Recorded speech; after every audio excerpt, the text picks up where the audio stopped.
If naghahanap ka pa rin ng gift para sa mga lalaki sa buhay mo, I have something na marirecommend na talagang practical at magagamit nila. So this is from Enchen and mamaya ako ipapakita yung laman nito. It comes with a paper bag and box na rin, kaya ang ganda niya talaga ipang gift. Open na natin siya, pero na-open na namin to kasi makikita niyo sa previous video ko na ginamit na namin siya. So, ito yung laman niya. Simulan natin dito sa pinakamaliit na box. Meron na siyang charging cable, cleaning brush, and battery. Kasi yung nose streamer niya is battery operated, pero nalagay ko na siya dito sa nose streamer. Ganito yung itsura niya. Ayan, ganito siya buksan.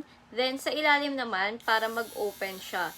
Iikot mo lang to, then sa kabila naman kapag papalitan nyo na yung battery. And last one, itong shaver nila. Alam ko, ito yung best seller nila. So, you have to press this one para mag-activate siya. And automatic naman na din tong hihinto once na pinrest nyo siya pabalik. Pwede ito gamitin sa bigote, sa underarm hair, or even sa private area. Pero ingat lang kayo sa paggamit nito kasi dapat in a circular motion siya. So, wag nyo siya i-steady na ganyan or yung parang nag-shave lang kayo. And I honestly think na isa to sa pinaka-useful and thoughtful na gift dahil talagang magagamit nila. So, if you're still looking for an affordable gift, I definitely recommend checking this out.